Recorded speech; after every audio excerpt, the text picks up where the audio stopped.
Friends, welcome back to our channel wealthy life. Wealthy ലൈഫിൻ്റെ ഇന്നത്തെ വീഡിയോയിൽ നമ്മൾ ടാറ്റ മോട്ടോഴ്സ് റിലേറ്റഡ് ആയിട്ടുള്ള ചില ന്യൂസ് അപ്ഡേറ്റുകളാണ് ഉൾക്കൊള്ളിച്ചിരിക്കുന്നത്. അതായത് എല്ലാ മാസത്തെയും 1-ാം തീയതി ഓട്ടോമൊബൈൽ കമ്പനികളുടെ സെയിൽസ് റിപ്പോർട്ട് പുറത്തു വരാറുണ്ട്. സെയിൽസ് റിപ്പോർട്ട് പരിശോധിക്കുകയാണെങ്കിൽ ടാറ്റ മോട്ടോഴ്സിൻ്റെ സെയിൽസ് റിപ്പോർട്ടിൽ നല്ല രീതിയിലുള്ള ഒരു ഡിക്ലൈനാണ് നമ്മൾക്ക് കാണാൻ സാധിച്ചത്. അതായത് ഈ ഡിക്ലൈൻ, പ്രത്യേകിച്ചും ഓട്ടോമൊബൈൽ കമ്പനികളുടെ സെയിൽസ് റിപ്പോർട്ടിലുള്ള ഡിക്ലൈൻ, ഏപ്രിൽ മാസത്തെ ഓട്ടോമൊബൈൽ കമ്പനികളുടെ സെയിൽസ് റിപ്പോർട്ടിലുള്ള ഡിക്ലൈൻ മാർക്കറ്റ് എക്സ്പെക്റ്റ് ചെയ്തതുമാണ്. അതിൻ്റെ പിന്നിൽ ഏറ്റവും പ്രധാനപ്പെട്ട കാരണം മഹാരാഷ്ട്ര, കർണാടക, ഉത്തർപ്രദേശ് പോലുള്ള സംസ്ഥാനങ്ങളിൽ ഏർപ്പെടുത്തിയിരിക്കുന്ന ലോക്ക്ഡൗണും സ്ട്രിക്റ്റ് കർഫ്യൂവും തന്നെയാണ്. ഈ ലോക്ക്ഡൗണും സ്ട്രിക്റ്റ് കർഫ്യൂവും വരും മാസം, അതായത് മെയ് മാസത്തിലേക്കും എക്സ്റ്റെൻഡ് ചെയ്യാനുള്ള പോസിബിലിറ്റി കൂടിയുണ്ട്. അതായത് വരും സമയങ്ങളിൽ ഓട്ടോമൊബൈൽ സെക്ടർ വീണ്ടും പ്രഷറൈസ് ആകാനുള്ള ഒരു ഇൻഡിക്കേഷൻ കാണുന്നുണ്ട്. ഇന്നത്തെ വീഡിയോയിൽ വിവിധ ഓട്ടോമൊബൈൽ കമ്പനികളുടെ സെയിൽസ് റിപ്പോർട്ട് റിലേറ്റഡ് ആയിട്ടുള്ള ഇൻഫർമേഷനും, പ്രത്യേകിച്ചും ടാറ്റ മോട്ടോഴ്സ് റിലേറ്റഡ് ആയിട്ടുള്ള ഇൻഫർമേഷനും, കൂടാതെ നിഫ്റ്റി ഓട്ടോയുടെയും അതുപോലെ തന്നെ ടാറ്റ മോട്ടോഴ്സിൻ്റെയും ടെക്നിക്കൽ അനാലിസിസുമാണ് ഉൾപ്പെടുത്തിയിരിക്കുന്നത്. വെൽത്തി ലൈഫ് എന്ന ചാനൽ നിങ്ങൾ ആദ്യമായാണ് വിസിറ്റ് ചെയ്യുന്നതെങ്കിൽ ചാനൽ ദയവായി സബ്സ്ക്രൈബ് ചെയ്യുക. For getting instant stock recommendation and regular market update, ചാനലിൻ്റെ സൈഡിൽ നിന്നും സ്വിംഗ് ട്രേഡിന് ആവശ്യമായ അഡീഷണൽ ഇൻസൈറ്റ്സ് ലഭിക്കുന്നതിന് വേണ്ടി ജോയിൻ ബട്ടൺ എന്ന ഓപ്ഷൻ കൺസിഡർ ചെയ്യാവുന്നതാണ്. ടാറ്റ മോട്ടോഴ്സിൻ്റെ ഏപ്രിൽ മാസത്തെ ഓട്ടോ സെയിൽസ് റിപ്പോർട്ട് നമ്മൾ പരിശോധിക്കുകയാണെങ്കിൽ അവിടെ ഡൊമസ്റ്റിക് മാർക്കറ്റിൽ 41% സെയിൽസ് ഡിക്ലൈനാണ് കാണാൻ സാധിക്കുന്നത്. 2021 മാർച്ച് മാസം 66,609 വെഹിക്കിൾസ് ആയിരുന്നു ടാറ്റ മോട്ടോഴ്സ് സെയിൽസ് ചെയ്തത്. എന്നാൽ 2021 ഏപ്രിൽ മാസമായപ്പോൾ അത് 39,530 വെഹിക്കിളായി ഡിക്ലൈൻ ചെയ്തു. ടാറ്റ മോട്ടോഴ്സിൻ്റെ ടോട്ടൽ വെഹിക്കിൾ സെയിൽസിൽ 40.6% ഡിക്ലൈനാണ് കാണാൻ സാധിക്കുന്നത്.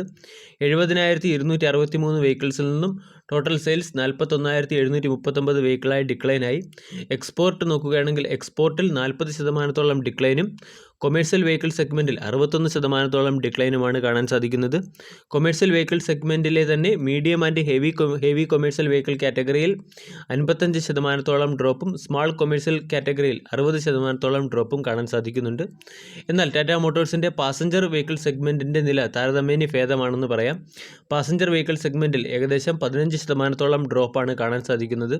2021 മാർച്ച് മാസത്തിൽ 29,684 യൂണിറ്റ് ആയിരുന്നു സെയിലായത്. എന്നാൽ 2021 ഏപ്രിൽ മാസത്തെ ഡേറ്റ് നോക്കുകയാണെങ്കിൽ അവിടെ 25,095 യൂണിറ്റാണ് സെയിലായത്. അതായത് കൊമേഴ്സ്യൽ വെഹിക്കിൾ സെക്ടറിനെ വളരെ നെഗറ്റീവായിട്ട് COVID-19 റിലേറ്റഡ് ആയിട്ടുള്ള റെസ്ട്രിക്ഷൻസ് അഫക്റ്റ് ചെയ്തു എന്ന് വേണം നമ്മൾക്ക് മനസ്സിലാക്കാൻ. ടാറ്റ മോട്ടോഴ്സ് പോലെ തന്നെ ബാക്കിയുള്ള കമ്പനികളുടെ ഡേറ്റ നമ്മൾ പരിശോധിക്കുകയാണെങ്കിൽ അവിടെയും നമ്മൾക്ക് ഇത്ര വലിയ ഒരു നെഗറ്റീവ് ഫോൾ കാണാൻ സാധിക്കുന്നില്ല എങ്കിലും അവിടെയും ഫോൾ നമ്മൾക്ക് കാണാൻ സാധിക്കുന്നുണ്ട്. പ്രത്യേകിച്ചും അശോക് ലേലാൻഡ് നോക്കുകയാണെങ്കിൽ കൊമേഴ്സ്യൽ വെഹിക്കിൾ സെക്ടറിനെ COVID-19 റെസ്ട്രിക്ഷൻസ് വളരെ നെഗറ്റീവായിട്ട് ഇമ്പാക്റ്റ് ചെയ്തു എന്ന് തന്നെയാണ് അശോക് ലേലാൻഡിൻ്റെ റിപ്പോർട്ട് പരിശോധിച്ചാൽ അവിടെയും കാണാൻ സാധിക്കുന്നത്. അതായത് അശോക് ലേലാൻഡിൻ്റെ ഡൊമസ്റ്റിക് സെയിൽസിൽ 50% ഡിക്ലൈനാണ് ഉണ്ടായിരിക്കുന്നത്. 15,761 യൂണിറ്റിൽ നിന്നും കമ്പനിയുടെ സെയിൽസ് 7,961 യൂണിറ്റിലേക്ക് ഡിക്ലൈനായി. മീഡിയം ആൻഡ് ഹെവി കൊമേഴ്സ്യൽ സെഗ്മെൻറ്റിൽ 60% ഡിക്ലൈനും ലൈറ്റ് കൊമേഴ്സ്യൽ സെഗ്മെൻറ്റിൽ 5,860 യൂണിറ്റിൽ നിന്നും 3,978 എന്ന യൂണിറ്റിലേക്കുള്ള ഡിക്ലൈനുമാണ് നമ്മൾക്ക് കാണാൻ സാധിക്കുന്നത്.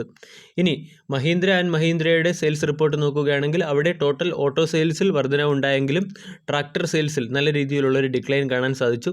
പാസഞ്ചർ വെഹിക്കിൾ സെയിൽസ് നോക്കുകയാണെങ്കിൽ മന്ത് ടു മന്ത് 9.5% വർദ്ധിച്ചു. എന്നാൽ ഫാം എക്യുപ്മെൻറ്റും അതുപോലെ തന്നെ ട്രാക്ടർ സെയിൽസ് നോക്കുകയാണെങ്കിൽ ഫാം എക്യുപ്മെൻറ്റ്സിൻ്റെ സെയിൽസിൽ 11% ഡിക്ലൈനും ഡൊമസ്റ്റിക് ട്രാക്ടർ സെയിൽസിൽ 12.3% ഡിക്ലൈനുമാണ് നമ്മൾക്ക് കാണാൻ സാധിച്ചത്. 2 വീലർ അതുപോലെ തന്നെ 3 വീലർ സെഗ്മെൻറ്റിലും നല്ല രീതിയിലുള്ള ഒരു ഡിക്ലൈൻ കാണാൻ സാധിച്ചു. ടോട്ടൽ ഓട്ടോ സെയിൽസ് നോക്കുകയാണെങ്കിൽ അവിടെ 9.8% ഫോൾ മന്ത് ടു മന്ത് നമ്മൾക്ക് കാണാൻ സാധിക്കും. മാരുതിയുടെ സെയിൽസ് റിപ്പോർട്ട് നോക്കുകയാണെങ്കിൽ മാരുതിയുടെ ടോട്ടൽ സെയിൽസ് 1,67,000 യൂണിറ്റിൽ നിന്നും 1,59,000 യൂണിറ്റിലേക്ക് ഡിക്ലൈനായി. അതായത് 4.3% ഡിക്ലൈൻ നമ്മൾക്ക് കാണാൻ സാധിച്ചു. ഡൊമസ്റ്റിക് മാർക്കറ്റിലെ സെയിൽസ് നോക്കുകയാണെങ്കിൽ 1,42,000 യൂണിറ്റ് സെയിൽസാണ് കാണാൻ സാധിക്കുന്നത്. പക്ഷേ ഈ അവസരത്തിൽ എക്സ്പോർട്ട് 48% വർദ്ധിച്ചു എന്നുള്ളത് വളരെ ശ്രദ്ധിക്കേണ്ട ഒരു ഫാക്റ്റാണ്. കൂടാതെ മിനി ആൻഡ് കോമ്പാക്റ്റ് വെഹിക്കിൾ സെഗ്മെൻറ്റിൽ 8.8% ഫോളും യൂട്ടിലിറ്റി വെഹിക്കിൾ സെഗ്മെൻറ്റിൽ 2.6% ഫോളുമാണ് മാരുതി സുസുക്കിയുടെ സെയിൽസ് റിപ്പോർട്ടിൽ നിന്നും കാണാൻ സാധിക്കുന്നത്. ഏഷ്യർ മോട്ടോഴ്സിൻ്റെ സെയിൽസ് റിപ്പോർട്ട് നമ്മൾ പരിശോധിക്കുകയാണെങ്കിൽ അവിടെ കമ്പനിയുടെ സെയിൽസ് 70% ഡിക്ലൈൻ ആയിട്ടുണ്ട്. കൂടാതെ എസ്കോട്ട് ട്രാക്ടറിൻ്റെ സെയിൽസ് റിപ്പോർട്ട് നോക്കുകയാണെങ്കിൽ അവിടെ 43% ഡിക്ലൈനാണ് നമ്മൾക്ക് കാണാൻ സാധിക്കുന്നത്. അതായത് COVID-19 റെസ്ട്രിക്ഷൻസ് ഏറ്റവും കൂടുതൽ നെഗറ്റീവായിട്ട് അഫക്റ്റ് ചെയ്തത് ഒന്ന് കൊമേഴ്സ്യൽ വെഹിക്കിൾ സെഗ്മെൻറ്റ്, രണ്ടാമത്തേത് ട്രാക്ടർ സെഗ്മെൻറ്റ്, മൂന്നാമത്തേത് ടു വീലർ സെഗ്മെൻറ്റ് എന്നീ സെഗ്മെൻറ്റുകളിലാണ്. പാസഞ്ചർ വെഹിക്കിൾ സെഗ്മെൻറ്റിൽ നമ്മൾക്ക് അത്ര വലിയ ഡ്രോപ്പ് കാണാൻ സാധിച്ചില്ല എന്നുള്ളത് ഒരു ശ്രദ്ധേയകരമായ ഫാക്റ്റാണ്.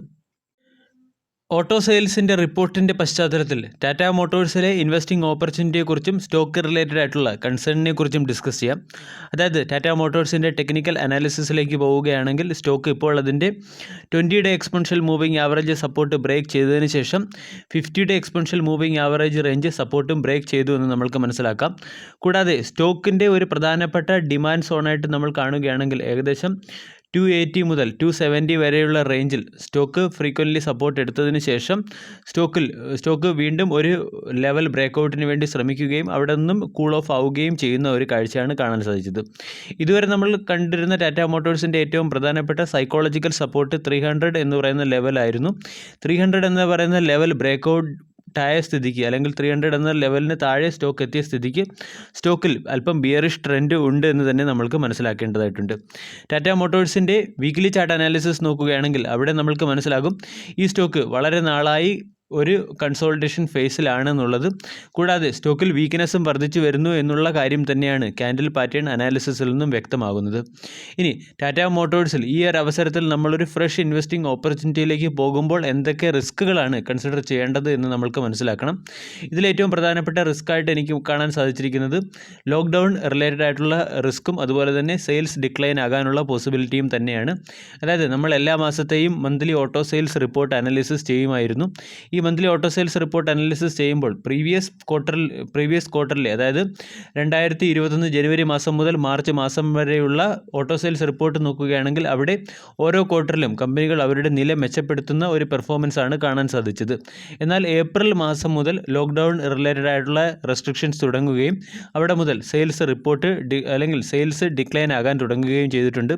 ഉറപ്പായിട്ടും മെയ് മാസത്തിൽ അല്ലെങ്കിൽ മെയ് മിഡോളം ലോക്ക്ഡൗൺ റിലേറ്റഡ് ആയിട്ടുള്ള റെസ്ട്രിക്ഷൻസ് ഉണ്ടായിരിക്കും എന്നുള്ള കാര്യം ഉറപ്പാണ്.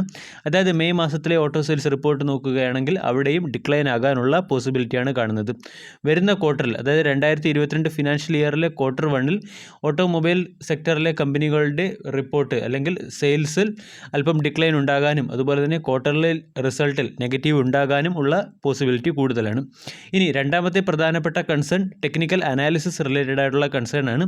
പ്രത്യേകിച്ചും നിഫ്റ്റി ഓട്ടോയുടെ ചാർട്ട് പാറ്റേൺ അനാലിസിസിലേക്ക് നമ്മൾ പോവുകയാണെങ്കിൽ 2017 എൻഡോടുകൂടി അല്ലെങ്കിൽ 2017-2018 കാലയളവിൽ നിഫ്റ്റി ഓട്ടോ 12,000 എന്ന് പറയുന്ന ലെവലിലേക്ക് എത്തുകയും ഈ 12,000 എന്ന് പറയുന്ന ലെവലിൽ നിന്നും ക്ലാസിക് ഡിക്ലൈനായി അതായത് ട്രയാങ്കുലർ പാറ്റേണിലുള്ള ഡിക്ലൈനായി 11,000 എന്ന ലെവലിലേക്ക് വന്ന് സപ്പോർട്ട് എടുക്കുകയും ചെയ്തു. 11,000 എന്ന് പറയുന്ന ലെവലിൽ നിഫ്റ്റി ഓട്ടോ 2018 ഒരുപാട് മാസം സസ്റ്റെയിൻ ചെയ്യുകയും ചെയ്തു. അതിനുശേഷം നല്ല രീതിയിലുള്ള ഒരു ഡിക്ലൈൻ നമ്മൾക്ക് കാണാൻ സാധിച്ചു. ആ ഡിക്ലൈൻ നിഫ്റ്റി ഓട്ടോയെ അറൗണ്ട് 9,000 എന്ന് പറയുന്ന ലെവലിലേക്ക് ആദ്യം എത്തിക്കുകയും സബ്സിക്വൻ്റ്ലി 8,600 എന്ന് പറയുന്ന ലെവലിലേക്ക് എത്തിക്കുകയും ചെയ്തു. 8,600 എന്ന ലെവലിൽ എത്തിയതിന് ശേഷം നിഫ്റ്റി ഓട്ടോയിൽ ഡിക്ലൈൻ നമ്മൾക്ക് കാണാൻ സാധിച്ചെങ്കിലും ഈ ലെവൽ റിക്കവർ ആവുകയും പിന്നീട് 2020 മാർച്ച് മാസത്തിൽ സ്റ്റോക്ക് മാർക്കറ്റിൽ നല്ല രീതിയിലുള്ളൊരു കറക്ഷൻ ഉണ്ടായി. ആ കറക്ഷനിൽ നിന്നും നിഫ്റ്റി ഓട്ടോ നല്ല രീതിയിൽ റിക്കവർ ചെയ്യുകയും ചെയ്തു. ഇവിടെ നമ്മൾ ശ്രദ്ധിക്കേണ്ട ഏറ്റവും പ്രധാനപ്പെട്ട ലെവൽ 8,600 എന്ന് പറയുന്ന ലെവൽ തന്നെയാണ്. കാരണം 8,600 എന്ന് പറയുന്ന ലെവൽ നിഫ്റ്റി ഓട്ടോ ഇൻഡെക്സിനെ സംബന്ധിച്ചിടത്തോളം ഒരു മേജർ സപ്പോർട്ടാണ്. ഈ ലെവലിൻ്റെ അപ്പർ ലെവൽ നമ്മൾ നോക്കുകയാണെങ്കിൽ അല്ലെങ്കിൽ ഒരു റെസിസ്റ്റൻസ് ലെവൽ നോക്കുകയാണെങ്കിൽ 11,000 എന്ന് പറയുന്ന ലെവൽ തന്നെയാണ്.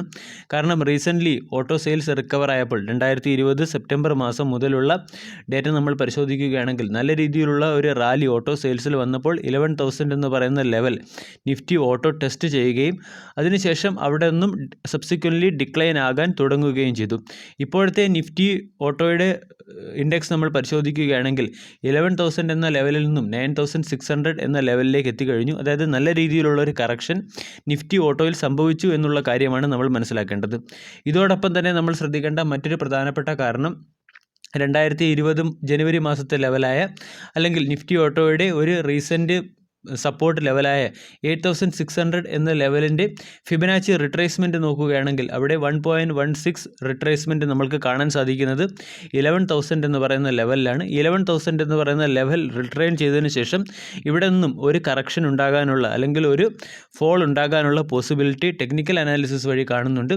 ഈ ഫോൾ ഉണ്ടാവുകയാണെങ്കിൽ നിഫ്റ്റി ഓട്ടോ പ്രധാനമായും ഇതേ ലെവലിലേക്ക്, അതായത് 8600 എന്ന മേജർ സപ്പോർട്ടിലേക്ക് എത്താനുള്ള ഒരു പോസിബിലിറ്റിയാണ് കാണുന്നത്.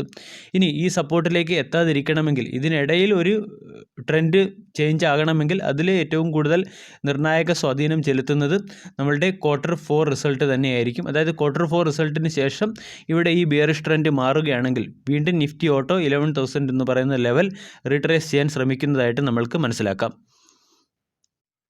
ഇനി നമ്മൾ നിഫ്റ്റി ഓട്ടോയുടെ വീക്ക്ലി ചാർട്ട് അനാലിസിസിലേക്ക് പോവുകയാണെങ്കിൽ അവിടെ പ്രധാനപ്പെട്ട സപ്പോർട്ടുകൾ ഏതൊക്കെയാണെന്ന് മനസ്സിലാക്കാം. അതായത് നിഫ്റ്റി ഓട്ടോ അതിൻ്റെ 20 week exponential moving average range break ചെയ്തു കഴിഞ്ഞു.